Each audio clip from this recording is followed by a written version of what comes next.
সাইয়েদনা জিবরিল আলাইহিস সালাম বিশ্বনবীকে বললেন, ও নবী আপনি বলেন তো ইসলাম কি? ইয়া মুহাম্মদ আখবিরনি আনিল ইসলাম, ইসলাম কারে বলে আপনি বলেন। আল্লাহর হাবিব বললেন, আল ইসলাম আন তাশহাদা আন লা ইলাহা ইল্লাল্লাহ ওয়া আন্না মুহাম্মাদার রাসূলুল্লাহ ওয়া তুকিমাস সালাতা ওয়া তুতিয়াজ যাকাতা ওয়া তাসুমা রমাদানা ওয়া তাহুজ্জাল বাইতা আল্লাহর হাবিব ফরমান, 6টি মৌলিক কর্মসূচির সারমর্ম হলো ইসলাম।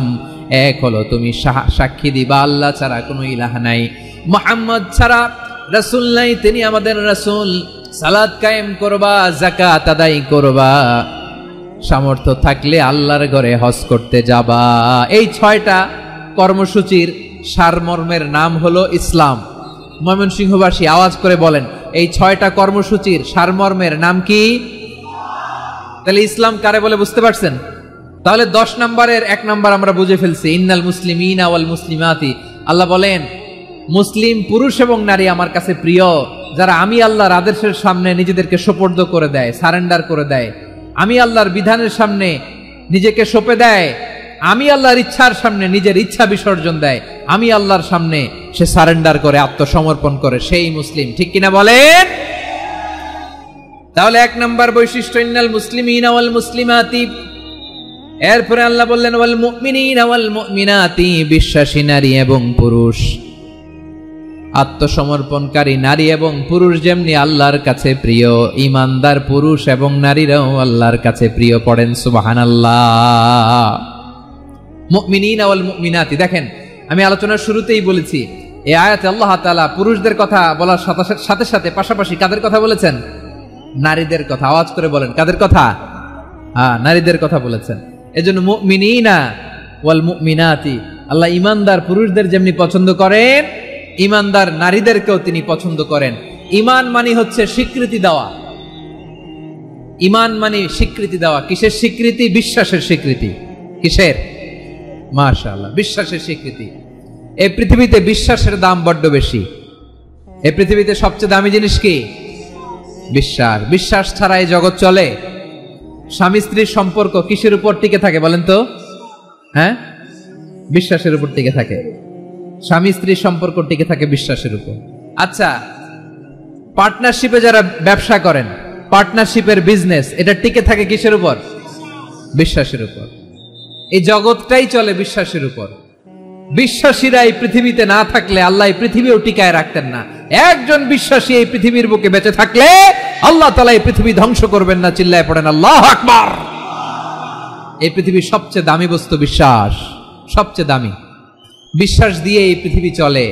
এজন্য জ্ঞানীরা বলে, বিশ্বাসে মিলায় বস্তু তর্কে বহুদূর। বলে না? বিশ্বাসে মিলায় বস্তু তর্কে বহুদূর। বিশ্বাসে এই পৃথিবী টিকে থাকে। আচ্ছা দেখেন, ঢাকা থেকে একজন লোক কক্সবাজার যাবে। প্রিয় ময়মনসিংহবাসী আওয়াজ করে বলেন, কই যাবে? ডবল ডেকার বাস আছে না, যেগুলোতে ঘুমায় ঘুমায় যাওয়া যায়। তো দেখবেন অনেক প্যাসেঞ্জার বাসে উঠে আস্তে করে ব্ল্যাঙ্কেট নিয়ে, কম্বল নিয়ে ঘুম দিতেছে। ঘুম দেখেন তার কি বিশ্বাস ড্রাইভারের উপরে। এই বাস তো তারে চালাইতে চালাইতে নওগাঁ নিয়ে যেতে পারে, এই বাস তো তারে নিয়ে পঞ্চগড় ছেড়ে দিতে পারে, কিন্তু তার কোনো টেনশন নাই। সে দেখবেন ব্ল্যাঙ্কেট নিয়ে, কম্বল নিয়ে দিছে জনমের ঘুম। এর কারণ তার বিশ্বাস আছে যে সকালবেলা এই বাস কক্সবাজারেই পৌঁছবে। দেখেন বিশ্বাসের কত দাম। ঢাকা থেকে জেদ্দা উমরা করতে যারা যান, দেখবেন 40,000 ফিট উপরে বিমানে অনেকে কম্বল চাপা দিয়ে ঘুম দিতেছে। ঘুম।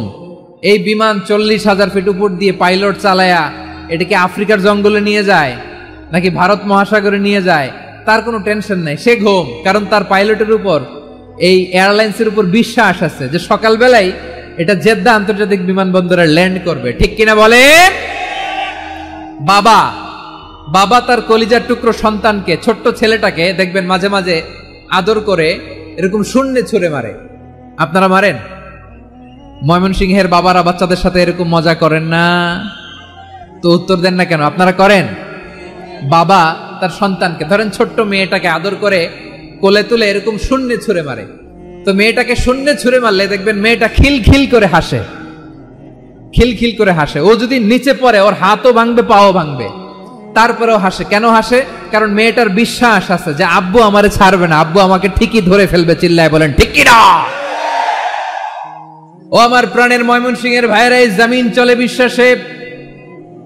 বিশ্বাস এই পৃথিবীর সবচাইতে দামি সম্পদ। এজন্য একজন বিশ্বাসী জমিনের মধ্যে বেঁচে থাকলে এই জমিনের উপর আল্লাহ প্রলয়ঙ্কারী কিয়ামত দিবে না। এজন্য আল্লাহ বললেন ওয়াল মুমিনিনা ওয়াল মুমিনাতি, বিশ্বাসী পুরুষ এবং নারীকে আমি আল্লাহ বড্ড ভালোবাসি। তারা এমন ভাবে বিশ্বাস করে, না দেখে বিশ্বাস। আল্লাহ বলছেন আল্লাযীনা ইউমিনুনা বিল গায়বি ওয়া ইউকিমুনাস সালাহ, আমার বিশ্বাসী বান্দারা না দেখে বিশ্বাস করে। অদৃশ্যের প্রতি তারা বিশ্বাস রাখে, না দেখে বিশ্বাসটাই আসল বিশ্বাস। ঠিক কিনা বলেন? আচ্ছা, বুঝে থাকলে উত্তর দেন। আমার হাতে 3টা চকলেট নিয়ে যদি আমি বলি এই যে আমার হাতে চকলেট, তুমি বিশ্বাস করো? আপনি তো বলবেন করি, কারণ চকলেট তো দেখা যায়। বিশ্বাস না করে যাবেন কই? কিন্তু আপনারা না দেখায়া 3টা চকলেট এরকম মুষ্টিবদ্ধ করে পিছনের দিকে নিয়ে যদি বলি বন্ধু আমার পিছনে ডান হাতের মুঠায় কিন্তু 3টা চকলেট আছে, বিশ্বাস করো? ও না দেখেও যদি বলে বন্ধু তুই যেহেতু বলছিস বিশ্বাস করি, যদি করে এটাই আসল বিশ্বাস। না দেখে বিশ্বাস করাটাই আসল বিশ্বাস। চিৎকার করে বলেন ঠিক কি না? এজন্য আল্লাহ বললেন না দেখে বিশ্বাস হলো আসল বিশ্বাস। অদৃশ্যের প্রতি বিশ্বাসকে বলে প্রকৃত বিশ্বাস। আল্লাযীনা ইউমিনুনা বিল গায়ব, আমার বান্দারা না দেখে আমি আল্লাহর উপর বিশ্বাস করে। এবার বিশ্বনবী বললেন 6টি মৌলিক কর্মসূচির সারমর্মের নাম যেমনি হলো ইসলাম, ঠিক তেমনি 6টি মৌলিক বিষয়ের উপর ঈমান আনার নাম হলো বিশ্বাস। সুবহানাল্লাহ বলেন। 6টা মৌলিক বিষয়ের উপর যদি আপনি বিশ্বাস রাখেন এটা হচ্ছে ঈমান। সেটা কি? সাইয়েদনা জিবরাইল বললেন ইয়া মুহাম্মদ আখবিরনি মাল ঈমান, ঈমান কারে বলে বলো। আল্লাহর নবী বললেন আন তুমিনা বিল্লাহ, আল্লাহর উপর ঈমান আনবা। কার উপর? আল্লাহ নামটা আপনাদের ভাল লাগে? আল্লাহর জিকির যে করছেন কেমন লাগে? সবাই মিলে গলা ছেড়ে আল্লাহরে ডাক দেন তো, বলেন আল্লাহ। আরো জোরে আল্লাহ। প্রাণ খুলে একসাথে ইয়া আল্লাহ। আল্লাহু নাম যতই জপি ততই মধুর লাগে, নামে এত মধু থাকে কে জানি তো আগে। আল্লাহু নাম যতই জপি, ও নাম জপে প্রিয়তম, ও নামে জপে মজনু সম, ওই নামে পাপিয়া গাহে হৃদয় গোলাপে বাগে। আল্লাহু নাম যতই জপি। সুবহানাল্লাহ বলেন। আল্লাহর নাম এত মধুমাখা নাম, এত জাদুমাখা নাম। সব নবীরা এই নামের জিকির করেছেন, সব আল্লাহর ওলিরা এই নামটি জপেছেন। এজন্য এই নাম জপলে হৃদয় শান্ত করে দেয় কে? এজন্য আওয়াজ করে আল্লাহরে আবারও ডেকে বলেন ইয়া আল্লাহ।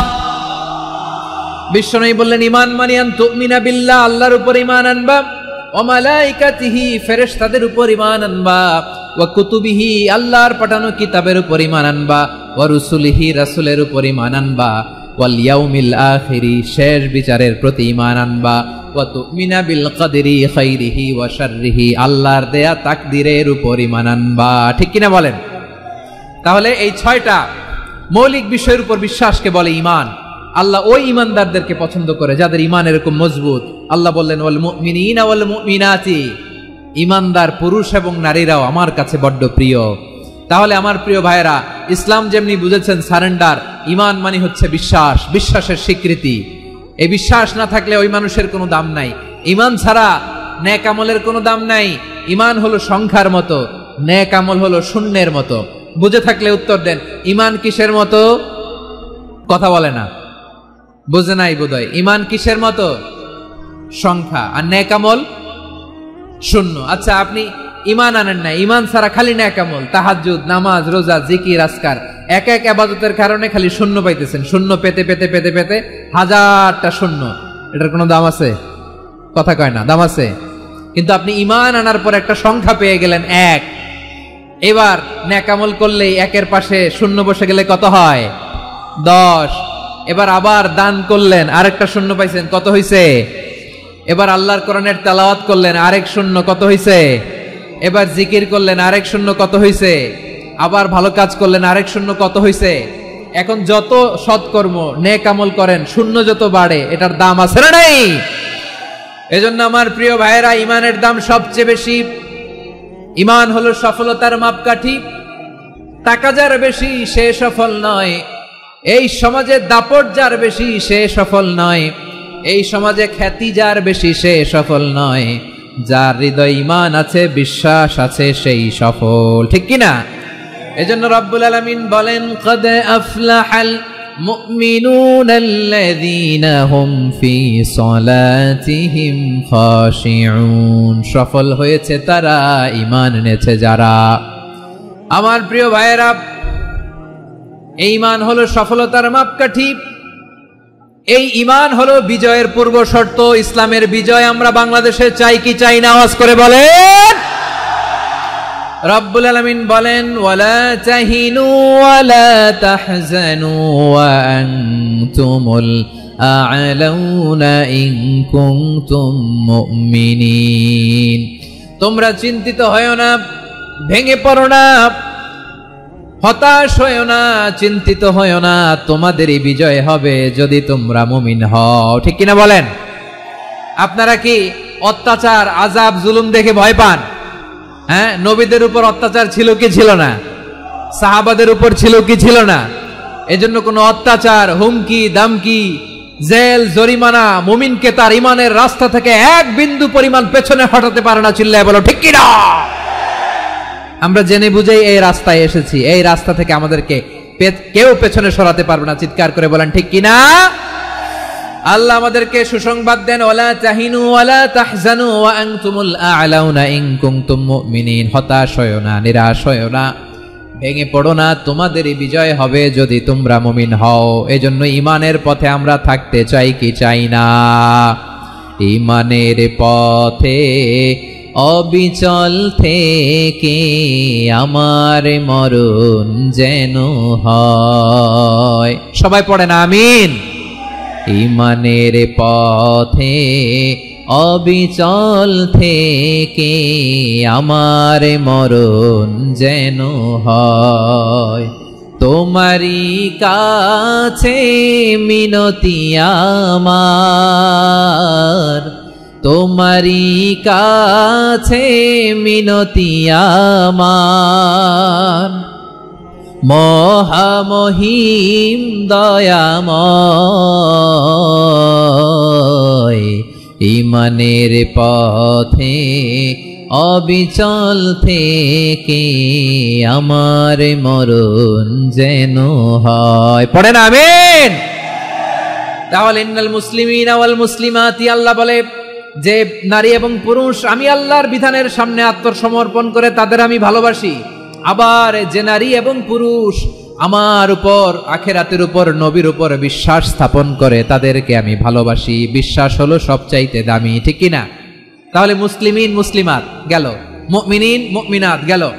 এরপরে আল্লাহ তাআলা বলেন, ওয়াল কানিতিনা ওয়াল কানিতাত, অনুগত নারী ও পুরুষ, অনুগত, obedient to Allah, they present their highest loyalty to Allah, যারা আল্লাহর সামনে নিজেদের আনুগত্যের সর্বোচ্চ নমুনা পেশ করে, যারা আল্লাহর সামনে অনুগত হয়ে অটল থাকে, আল্লাহর আনুগত্যে নিজেকে যারা পেশ করে তাদেরকে বলে কানিতিন, কানিতাত, অনুগত বান্দা এবং বান্দি, অনুগত পুরুষ এবং নারী। ওয়াল কানিতিন ওয়াল কানিতাত, অনুগত বান্দা বান্দিদেরকে আল্লাহ বড় ভালোবাসেন। আল্লাহ বলেন, হাফিযু আলাস সালাওয়াতি ওয়াস সালাতিল ওয়াসতা ওয়া কুমু লিল্লাহি কানিতিন।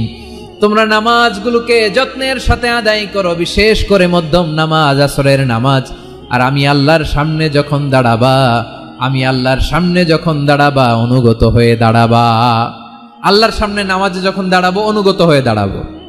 অনুগত, আনুগত্যের সর্বোচ্চ টুকুন আমরা আল্লাহর সামনে পেশ করব। কেমন করে নিজের আনুগত্য প্রকাশ করতে হয় প্রিয় ভাইয়ের, আসুন বিষ্ণু ঈসা ইসলামের জীবনী থেকে দেখি। আল্লাহর হাবিব রাহমাতাল লিল আলামিন কেমন করে তিনি আল্লাহর সামনে আনুগত্য পেশ করতেন। আম্মা জানা আয়েশা রাদিয়াল্লাহু তাআলা আনহা বলেন, কানা ইয়াকুমু মিনাল লাইলি হাত্তা তাতাফাত্তারা কাদামা। আমার নবী তাহাজ্জুদের জায়নামাজে যখন দাঁড়াতেন, এত লম্বা সময় দাঁড়িয়ে দাঁড়িয়ে তিনি কিয়াম করতেন, কেরাত পড়তেন। দাঁড়িয়ে থাকতে থাকতে থাকতে থাকতে আমার নবীর বরকতপূর্ণ, আমার নবীর মোবারক পা দুটো এইরকম ফুলে যেত। আমার নবীর পা গুলো ফুলে যেত দাঁড়িয়ে থাকতে থাকতে। বিষ্ণু ইসা ইসলামের পা ফুলে যেত। আম্মা জান আয়েশা এটা খেয়াল করতেন। খেয়াল করে বলতেন, ইয়া রাসূলুল্লাহ কদ গাফারাল্লাহু লাকা মা তাকাদ্দামা মিন যামবিকা ওয়া মা তাআখার। ও নবী, নিজের দেহের উপর কেন এত কষ্ট দেন? কেন রাত জেগে এরকম তাহাজ্জুদের জায়নামাজে দাঁড়িয়ে থাকতে থাকতে পা দুটো আপনার ফুলে যায়? কেন কষ্ট করেন? আল্লাহ কি বলে নাই, ও নবী আপনার আগের গুনাহ মাফ, পরের গুনাহ মাফ? আসলে বিশ্ব নবীর কোনো গুনাহই নাই। নবীরা মাসুম হয়, নিষ্পাপ হয়। তারপরে বিশ্ব নবীর মর্যাদা, স্ট্যাটাস বোঝানোর জন্য আল্লাহ বলেন, নবী আপনার আগের পরের সব গুনাহ আমি আল্লাহ মাফ করে দিলাম। আম্মা জান আয়েশা বলেন, ও নবী, আগের গুনাহ মাফ, পরের গুনাহ মাফ, আপনি মাসুম, নিষ্পাপ, তারপরেও তাহাজ্জুদের জায়নামাজে কেন এত কষ্ট করেন? বিশ্বনবী জবাবে বলেন, আফালা উহিব্বু আন আকুনা আবেদান শাকুরা। ও আয়েশা, আমি কি শুকরগুজার বান্দা হব না? আমি কি শুকরগুজার হব না? আল্লাহ আমার সব মাফ করে দিছে, ঠিক আছে, আমার গুনাহ নাই, ঠিক আছে, কিন্তু আল্লাহর নাজ নেয়ামত ছাড়া তো এক মুহূর্ত আমার পক্ষে বেঁচে থাকা সম্ভব না। সে আল্লাহর নেয়ামতের শুকরিয়া হিসাবে আমার কি শুকরগুজার হওয়া উচিত না? আফালা উহিব্বু আন আকুনা আবদান শাকুরা। আমি কি শুকরগুজার বান্দা হব না? ও আমার ভাইয়েরা, বিশ্বনবী ঠিক এমন ভাবে আনুগত্যের নমুনা দেখাতেন। এখানেই শেষ নয়। আম্মা জান আয়েশা বলেন, তাহাজ্জুদের জায়নামাজে দাঁড়িয়ে থাকতে থাকতে ফালাম ইয়াজাল ইয়াবকি হাত্তা বাল্লা লিহিয়াতাহু। আমার নবী কেরাত পড়তে পড়তে কাঁদতে কাঁদতে দাড়ি বেয়ে বেয়ে ওনার পানি ঝরতো। আর এক জায়গায় এসেছে হাত্তা বাল্লা হাজারাহু, নবীর জামা ভিজে যেত চোখের পানিতে। অন্য বর্ণনায় এসেছে হাত্তা বাল্লাল আরদা, সিজদায় লুটিয়ে পড়ে যখন বিশ্বনবী কান্না করতেন, বিশ্বনবীর চোখের পানি দিয়ে জমিন ভিজিয়ে যেত, জমিন ভিজিয়ে দিতেন। কি আনুগত্য, কি আনুগত্য!